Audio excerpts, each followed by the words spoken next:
Assalamualaikum warahmatullahi wabarakatuh. Nah, kayaknya ada yang belum jawab salam deh. Ingat kata Rasul, sepelit-pelitnya manusia adalah orang yang paling sungkan untuk menjawab salam. Nah, sekarang Bu Guru ulangi lagi ya salamnya. Assalamualaikum warahmatullahi wabarakatuh. Nah, good. Terima kasih sudah menjawab salamnya. Nah, teman-teman, seperti biasa, sebelum kita memulai pelajaran, maka kita jangan lupa untuk selalu berdoa agar ilmu yang kita dapat bermanfaat. Nah, ayo, siapa hari ini yang memimpin doa? Oh iya, kamu ketua kelasnya. Silakan maju ke depan pimpin doa. Siap, berdoa mulai.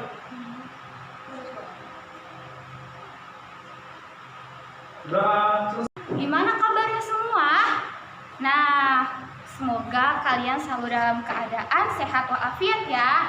Oh iya, mengingat sekarang kita sedang berada di era COVID-19, jangan lupa untuk selalu menerapkan protokol kesehatan. Yang pertama adalah jangan lupa menggunakan masker. Oke? Yang kedua, jangan lupa untuk selalu mencuci tangan sesuai dengan protokol kesehatan.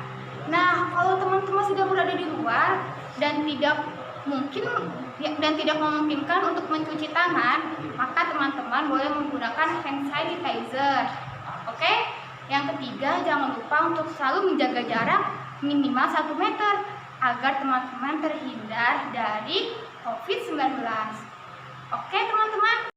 Sebelum memulai pembelajaran, Ibu akan mengabsen kalian satu persatu. Oke, yang namanya Ibu sebutkan, silakan jawab hadir. Almira Yasmin, Ana Khairunisa, Gayatri, Muhammad Arafi, Muhammad Al-Fatih. Ya, ada yang tahu Muhammad Al-Fatih kemana? Oh, izin. Oke, nanti dicek ya. Ya, Ranindia, Reski Raidina, oke, Satria. Ya, oke, hari ini yang tidak hadir berarti hanya Muhammad Al-Fatih. Nah, teman-teman, silakan semua berdiri di tempatnya masing-masing dulu nih. Ibu akan mengecek kedisiplinan hari ini. Ayo, berdiri semuanya. Oke. Wah, Raffi, kemana dasinya? Apa? Di kantong? Ayo, sekarang pakai dasinya. Nah, oke teman-teman, sebelum kita memulai pembelajaran hari ini, Bu Guru mau mengetes nih, kira-kira teman-teman pada semangat gak nih belajar hari ini? Oke, sekarang semuanya boleh berdiri di tempatnya masing-masing ya. Oke, berdiri ya, disiplin. Ingat, tidak boleh keluar dari bangku dan mejanya masing-masing. Oke, sudah berdiri semuanya. Sekarang kalian perhatikan dulu nih Bu Guru, nanti kalian bareng-bareng ya. Oke, perhatikan Bu Guru dulu nih. 1, 2, 3. Semangat. Semangat.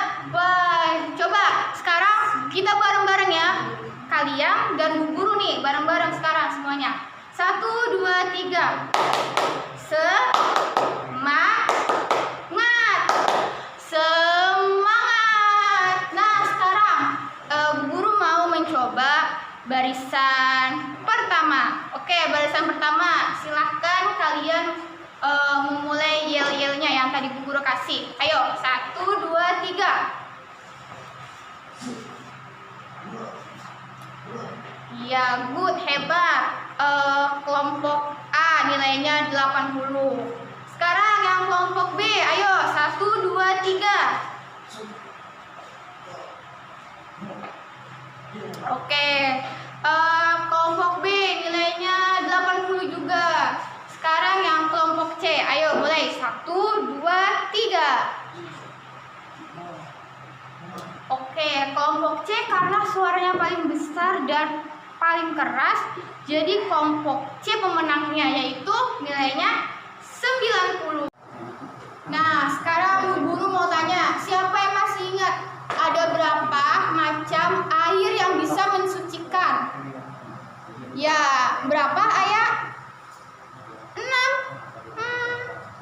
kurang tepat, hampir sedikit lagi. Ayo, siapa lagi yang bisa menjawab? Ada berapa air yang bisa mensucikan? Ya, Intan berapa? 7. Wah, hebat, good. Nah, ada 7 mata air yang bisa untuk bersuci. Coba, ada apa aja? Ya, air sumur, air hujan, betul. Air apa lagi? Ya, air sungai. Oke, good. Air apa lagi? Ya, dan seterusnya. Wah, hebat nih. Berarti kalian semua masih hafal ya pembelajaran yang kemarin. Oke, tepuk tangan dulu untuk kalian semua. Oke, teman-teman. Sekarang kita belajar tentang tata cara bersuci dari hadas dan najis. Oke, agama Islam mengajarkan tentang kebersihan dan kesucian. Karena kebersihan adalah sebagian dari, ya betul, kebersihan adalah sebagian dari iman. Siapa yang masih ingat apa hadis tentang menjaga kebersihan? Ya anak apa? Oke, teman-teman yang lain silakan dengarkan ya. Ya, good. Terima kasih anak. Nah, sekarang teman-teman semuanya masih hafal kan hadis tentang menjaga kebersihan? Oke, sekarang kita baca bareng-bareng ya. Bismillahirrahmanirrahim. An-nadzafatul minal iman. Kebersihan adalah sebagian dari iman. Ya, betul sekali. Wah, berarti teman-teman masih ingat pembelajaran materi yang sebelumnya ya? Oke, good. Sekarang di sini ada 4 gambar. Ibu kasih waktu 2 menit untuk kalian mengamati. Nanti ibu tanya apa maksud dari gambar keempat ini ya. Oke, mulai dari sekarang ya.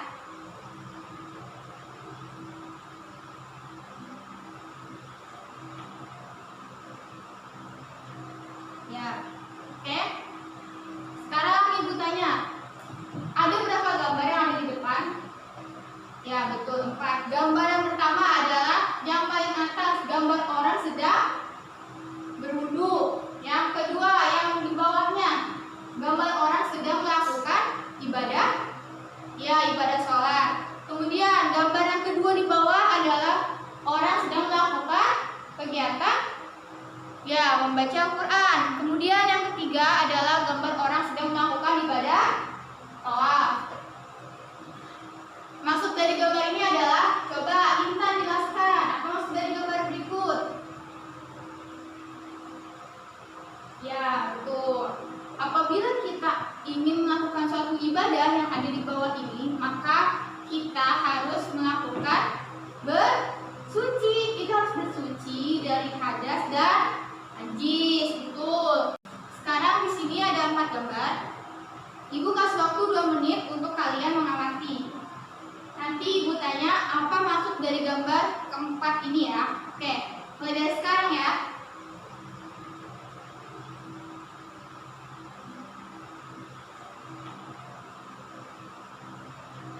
Ya, oke. Sekarang ibu tanya, ada berapa gambar yang ada di depan? Ya, betul, 4. Gambar yang pertama adalah yang paling atas, gambar orang sedang berwudu. Yang kedua, yang di bawahnya, gambar orang sedang melakukan ibadah, ya ibadah sholat. Kemudian gambar yang kedua di bawah adalah orang sedang melakukan kegiatan, ya membaca Al-Quran. Kemudian yang ketiga adalah gambar orang sedang melakukan ibadah tawaf. Maksud dari gambar ini adalah, coba Intan jelaskan apa maksud dari gambar berikut. Ya, betul.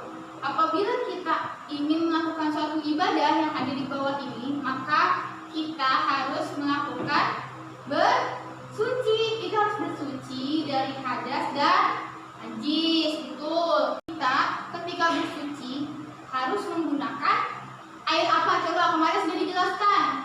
Air yang suci dan mensucikan. Ada yang bertanya, misalnya, guru boleh nggak bersucinya menggunakan air teh? Boleh nggak teman-teman? Ya nggak boleh, meskipun air air teh itu dasarnya adalah air suci, tetapi dia tidak bisa untuk mensucikan. Air teh memang tidak kotor atau misalnya tidak ada najisnya, tetapi air teh tidak bisa digunakan untuk bersuci karena air teh adalah air yang tidak mensucikan. Oke, betul. Nah, berikut ini adalah dalil tentang seseorang yang harus bersuci sebelum melakukan ibadah, yakni adalah Quran Surat Al-Maidah ayat 6, yang artinya adalah, wahai orang-orang yang beriman, apabila kamu hendak melaksanakan sholat, maka basuhlah wajahmu dan tanganmu sampai siku, sapulah kepalamu dan basuh kedua kakimu sampai kedua mata kaki. Jika kamu berjunub, maka mandilah. Nah, maksud di sini itu, nah teman-teman, apa sih di sini yang dimaksud dengan membasuh wajah, membersihkan tangan sampai siku, kemudian membasuh kaki sampai mata kaki? Coba ada yang bisa menjelaskan? Ya, Fatih, apa maksud dari kalimat tersebut? Ya, betul, berwudu. Coba teman-teman, ketika teman-teman berwudu, teman-teman membasuh sebagian wajah kak? Iya kan? Nah, teman-teman membasuh tangan sampai siku berapa kali? Ya, betul, 3 kali. Kemudian teman-teman membasuh sebagian kepala, yaitu adalah rambut. Kemudian teman-teman membasuh kedua kaki sampai dengan mata kaki. Ya, betul. Kemudian jika kamu berjunub, nah ini orang dewasa, nanti akan kita bahas di berikutnya. Maka orang tersebut harus mandi, ya, mandi wajib. Nanti kita bahas ya teman-teman. Oke, next. Nah, hadas, apa sih yang dimaksud dengan hadas? Hadas adalah keadaan tidak suci bagi seseorang di mana orang tersebut tidak boleh melaksanakan ibadah, yaitu ibadah apa contohnya tadi, seperti ibadah sholat, oke, ibadah membaca Al-Quran, ibadah tawaf, dan masih banyak ibadah lainnya. Oke. Nah, hadas ini menjadi terbagi berapa? Ya, hadas terbagi menjadi 2. Yang pertama adalah hadas, ya, good, hadas kecil. Yang kedua adalah hadas besar. Nah, di sini dijelaskan contoh dari hadas kecil adalah contohnya, ya, buang angin, ya, betul, kencing. Kemudian, ya, buang air besar, pingsan atau tidur. Di sini dimaksudkan adalah ketika teman-teman sudah berwudu nih, teman-teman sudah punya wudu, pasti ibu kalian selama kita tidak sholat karena sedang dalam keadaan nifas. Jadi ibu kalian tidak suci, ya. Bukannya gini, ibu kok bisa ngajarkan ke sholat?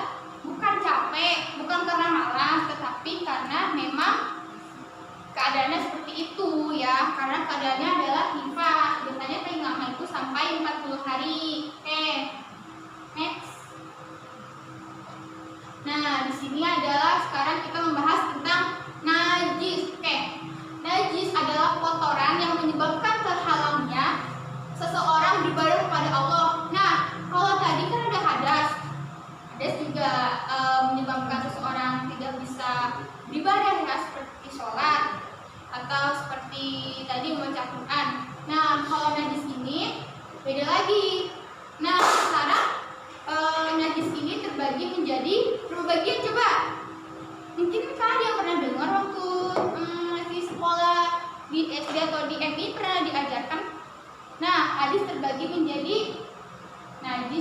menjadi 3. Oke. Yang pertama adalah najis mukhafafah. Apa arti najis mukhafafah? Ya, najis mukhafafah artinya adalah najis ringan atau bisa disebut najis yang kecil, ya. Oke. Contoh dari najis mukhafafah ini adalah, coba perhatikan gambar berikut. Ini adalah gambar bayi, ya. Bayi sedang duduk, kemudian dia buang air kecil.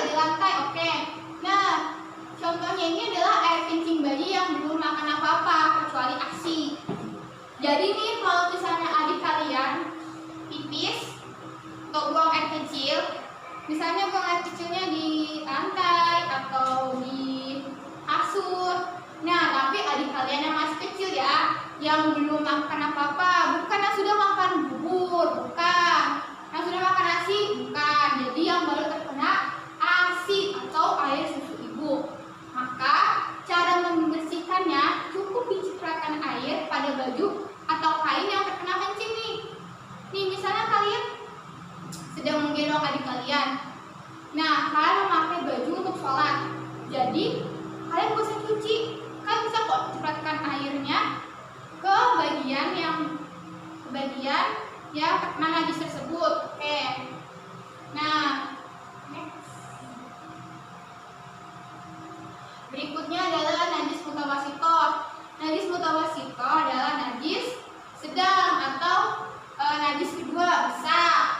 Karena pada dasarnya najis mutawasito adalah najis yang berada di antara najis mukhafafah dan najis mughallazo, di antara najis yang kecil dan najis yang besar. Berarti sedang ya najisnya ya. Oke, najis mukhafafah ini terbagi lagi nih.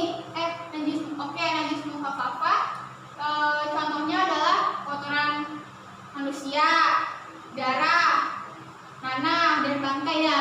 Di gambar ini ibu mengambil gambar manusia ya, orang yang sedang berdarah tangannya dan hidungnya. Nah, kira-kira darah itu najis atau tidak? Iya, najis. Nah, darah itu termasuk najis mutawasito. Betul, najis mutawasito. Oke, nah najis mutawasito ini terbagi menjadi dua nih, yaitu najis ainiyah dan najis hukmiyah. Ada yang tahu? Nah, sekarang Bu Guru mau tanya, apa bahasa Arabnya mata? Ada yang tahu? Hah? Anfun? Bukan anfun. Ayo, siapa yang tahu? Yadun? Bukan yadun. Siapa lagi yang bisa jawab? Ya, intan. Apa intan? Ya, betul. Ainun. Ainun artinya mata. Jadi maksudnya adalah najis ainiyah ini adalah najis yang dapat dilihat oleh mata. Nah, contohnya ada darah. Darah misalnya ada darah di baju. Terlihat gak oleh mata? Kelihatan kan? Contoh kalian pakai baju warna putih. Tiba-tiba tangan kalian berdarah karena kena apa? Benda yang tajam. Nah, terlihat kan? Terlihat jelas gak oleh mata? Betul kan, terlihat jelas oleh mata? Nah, itu yang dinamakan najis ainiyah. Selain dapat dilihat oleh mata, dapat dirasakan oleh baunya atau warnanya bisa terlihat kan? Coba, darah warnanya apa? Oke, darah warnanya merah, bisa dilihat kan berarti? Nah, itu yang dimaksud dengan najis mutawasito ainiyah. Nah, yang selanjutnya adalah najis hukmiyah. Najis hukmiyah ini tidak dapat terlihat oleh mata. Misalnya nih, ada air kencing, misalnya seperti tadi adik kalian, tapi adik kalian yang sudah tidak minum ASI atau sudah terkena makanan yang lain ya, misalnya kencing atau buang air kecil di kasur misalnya, tapi tidak terlihat bisa kalau air kencingan itu sudah mengering. Betul, air kencingan sudah mengering. Kira-kira terlihat gak? Tidak, tapi kalau misalnya kita dekatkan, mungkin tanpa sengaja kita bisa mencium, sepertinya ini bau-bau pesing. Nah, itu tidak dapat terlihat oleh mata ya. Oke. Nah, najis mutawasito ini bisa dibelas dengan air yang mengalir sehingga hilang semua sifat bau, warna, dan rupanya. Misalnya seperti tadi ya, contohnya baju kalian berdarah, baju kalian terkena darah nih, misalnya kalian luka karena jatuh. Nah, tapi sebentar lagi waktunya mau sholat atau kalian tidak memungkinkan untuk pulang ke rumah ganti baju terlebih dahulu. Nah, kalau di situ ada air, kalian bisa membilasnya menggunakan air, tapi airnya adalah air yang mengalir ya, jangan air yang berenang atau air yang sudah tadi contohnya air yang sudah dipakai atau air yang suci tapi tidak mensucikan, contohnya adalah teh dan kopi. Oke. Nah, setelah dibilas pakai air, kalian lihat warnanya sudah berubah atau belum. Baunya kalian cium, baunya sudah hilang atau belum, dan rasanya. Oke, nah kalau ketiga sifat itu sudah hilang, berarti baju kalian suci atau dapat digunakan lagi untuk beribadah. Next. Oke, yang terakhir ini adalah najis mughallazo. Nah, tadi kalau yang pertama najis mukhaffafa, najis ringan artinya. Yang kedua najis mutawassito adalah najis yang sedang. Oke, sekarang yang ketiga adalah najis mughallazo. Nah, najis mughallazo ini adalah najis yang paling berat atau yang paling besar. Oke, boleh. Nah, contohnya yaitu terkena air liur anjing atau babi. Nah, gambar di sini kalian coba perhatikan, ada gambar seorang anak yang sedang berlari karena digigit anjing. Nah, kalau misalnya digigit anjing itu kira-kira terkena air liurnya atau tidak? Ya, betul, terkena. Nah, cara mensucikannya adalah lebih dulu dihilangkan wujud benda najis itu. Sorry. Nah, najis mughallazo ini nanti bisa kalian najis mughallazo.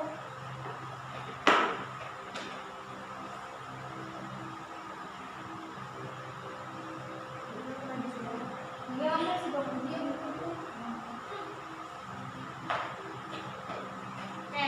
Nah, najis mughallazo adalah najis yang berat atau najis yang besar. Di sini Bu Guru kasih gambar. Coba perhatikan gambarnya sedang apa ini? Nah, gambar seorang anak yang sedang berlari karena dikejar atau digigit anjing. Nah, kira-kira kakinya si anak ini itu kena air liurnya nggak? Kena air ludahnya si anjing tersebut nggak? Sudah pasti kena karena digigit ya atau dikejar. Nah, maka si anak ini terkena najis mughallazo, yaitu najis yang berat atau najis yang besar. Nah, najis ini cara mensucikannya adalah lebih dulu dihilangkan wujud benda najis itu. Misalnya ada air liur nih, kalian bersihkan dulu nih. Kan ada basah-basah seperti itu ya. Nah, kalian bisa bilas dulu kira-kira airnya itu masih ada enggak? Masih terlihat tidak? Masih nampak tidak? Nah, kemudian dibilas dengan air dan tanah sebanyak 7 kali. Nanti di pertemuan berikutnya akan disampaikan ya bagaimana cara praktik untuk mensucikan diri dari najis. Oke. Nah, next. Oke, sekarang di sini adalah hikmah mensucikan badan dari hadas dan najis. Jadi Islam itu tidak rumit, tidak main-main, atau tidak menyulitkan, tidak menyusahkan ya. Ada yang tanya, misalnya Bu Guru, kenapa sih kita harus bersuci dari hadas dan najis? Kenapa coba? Ada yang bisa jawab? Misalnya seperti ini, kalian setelah buang air kecil atau buang air besar, biasanya kalian akan melakukan istinja terlebih dahulu kan sebelum keluar dari kamar mandi. Tapi kalau misalnya kalian tidak istinja, tiba-tiba kalian setelah buang air kecil langsung pakai kembali celananya, lalu kalian keluar dari kamar mandi, kira-kira kalian akan membawa penyakit atau tidak? Iya, kalian akan membawa penyakit untuk diri kalian sendiri jika kalian tidak mau bersuci. Kayak itu yang dari hadas. Nah, kemudian jika yang dari najis, kenapa kita harus bersuci dari najis? Seperti ini, kalian misal digigit oleh hewan seperti tadi ya, hewan anjing atau hewan babi, kalian tidak bersuci dari najis tersebut. Kan kita nggak tahu, misalnya anjing tersebut rabies atau gimana. Nah, semisalnya anjing tersebut itu rabies, maka akan membawa pengaruh bagi diri kita, maka nanti diri kita akan terkena dampaknya atau diri kita akan sakit. Nah, untuk mensucikan badan dari hadas dan najis adalah hikmahnya untuk memelihara kesehatan jasmani. Yang tadi seperti yang sudah ibu sebutkan tadi kan, alasan kita harus istinja, alasan kita harus bersuci dari berbagai najis. Nah, yang kedua untuk memelihara kesehatan rohani, ya, kesehatan pikiran kita, kesehatan. Nah, yang belum maksudnya. Nah, yang ketiga adalah untuk memelihara sikap dan akhlakul karimah.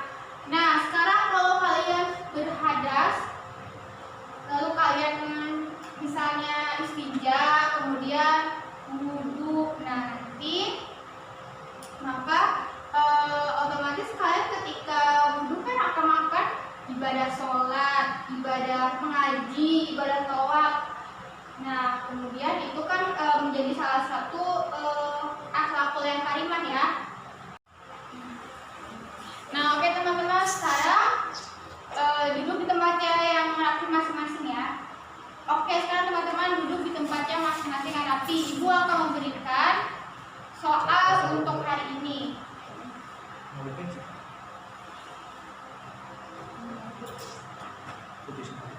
Oke, teman-teman boleh mengerjakannya dengan tertib ya. Tidak ada yang boleh bertanya ke teman sebelahnya, tidak ada yang boleh mencontek. Oke? Oke teman-teman, sudah selesai ya semuanya. Nah, nanti teman-teman ibu berikan tugas untuk di rumah ya. Nanti tinggal dibuka buku paketnya halaman 61. Di situ ada soal pilihan ganda dan uraian. Teman-teman boleh mengerjakannya. Nanti di pertemuan berikutnya akan ibu periksa ya. Jangan lupa dikerjakan. Jangan sampai ada yang alasan lupa atau ketinggalan ya. Nanti nilainya akan ibu masukkan ke penilaian harian. Oke teman-teman, kita akhiri pertemuan pada hari ini. Silakan ketua kelasnya maju ke depan untuk memimpin doa. Berdoa dimulai. Berdoa selesai. Itu pembahasan tentang tata cara membersihkannya. Nanti kita akan praktek langsung. Kurang lebihnya gue mohon maaf. Wassalamualaikum warahmatullahi wabarakatuh.